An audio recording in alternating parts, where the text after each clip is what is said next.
اهلا بيكم في قناة مامة ريم وكارما. يلا نعمل مع بعض الممبار. هقول لكم ازاي تعملوا كده الرز بتاعه يكون مفلفل من جوه، وفي نفس الوقت مفيش واحدة تفرقع مننا كده في الحلة واحنا بنسلقه.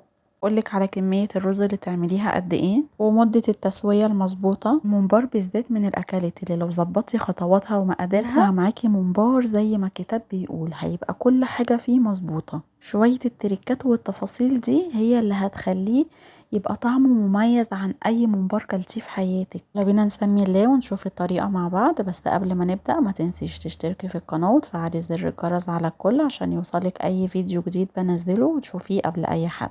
انا كان عندي طماطم متسبكه في الفريزر، حطيتها في الحله كده. اول ما فكت نزلت عليها بالزيت والتوابل بتاعتي، معلقه كبيره ملح، معلقه كبيره سكر، نص معلقه صغيره فلفل اسود، نص معلقه صغيره كمون، نص معلقه صغيره من الكزبره الناشفه. سيبهم يغلوا مع بعض كده شويه. انا ما حطيتش بصل ولا اي حاجه.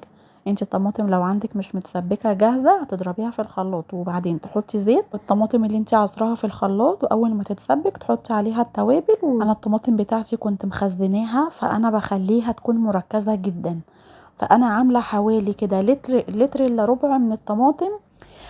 ولكن هي مركزه قوي، يعني انت لو لسه هتضربي وكده يبقى اعملي لتر ونص، لانك بتزودي ميه هتكون لسه ما اتبخرتش. فقبل التسبيك تبقى لتر ونص، عشان بعد التسبيك تبقى حوالي لتر الا ربع كده ولا حاجه.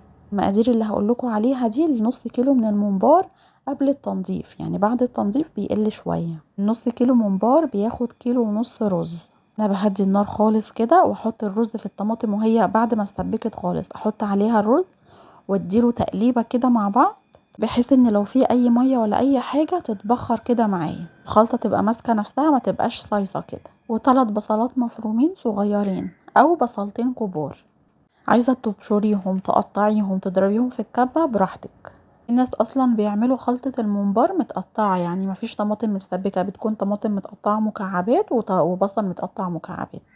قلبت البصل كده مع الرز ده على النار، يعني يا دوبك كده اندمج مع الخلطة، وبعدين رفعته من على النار وهنزل بقى عليه بالخضرة بتاعتي، شبت وبقدونس وكزبرة، 6 ربط.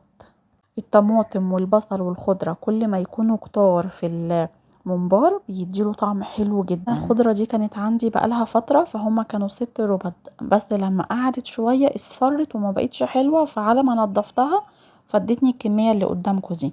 ولكن الكمية المظبوطة ان انت تجيبي 2 من كل نوع، يعني 2 شبت، 2 بقدونس، 2 كزبرة. قلبهم كويس وهركنهم على جنب، وكده الخلطة بتاعتي بقت جاهزة. انا الممبار بتاعي بجيبه بيكون جاهز، يعني بيجي كده متنضف، يا دوبك بس بشطفه شطفه زي ما انتوا شايفين كده. حابه ترشي عليه كده كام معلقه خل تمام، مش حابه خلاص. يعني انا ساعات بعمله بخل وساعات لا، يعني بكتفي بالميه كده الجاريه، بس الميه تكون بارده من الحنفيه، ولا تكون دافيه ولا تكون سخنه.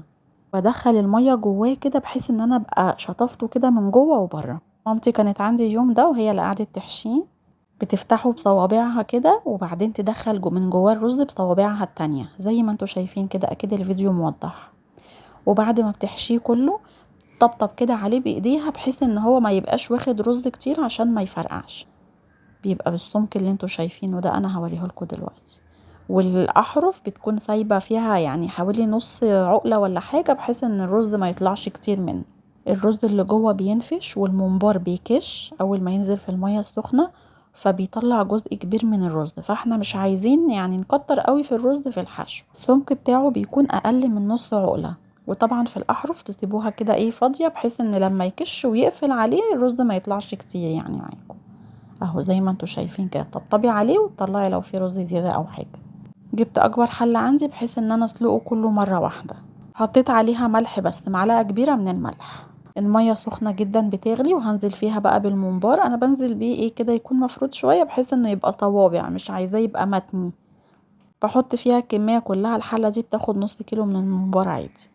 بصوا بقى، هي الميه بتاعتي سخنه ولكن ما بتغليش، يعني هي دلوقتي مش بتغلي. بعد ما احط الكمية كلها بصوا ما بتغليش، هي سخنة بس مش بتغلي. اول ما تغلي بقى زي ما انتوا شايفين كده احسبوا 20 دقيقة بالظبط وطلعوه. 20 دقيقة بعد ما يغلي، يعني انا وريتكم اول ما غلى عمل ازاي كده، احسبوا بقى من بعد ما غلى كده 20 دقيقة. الرز من جوه هيكون مستوي وفي نفس الوقت مش معجن. كمان لو اخد سوا زيادة بيفرقع.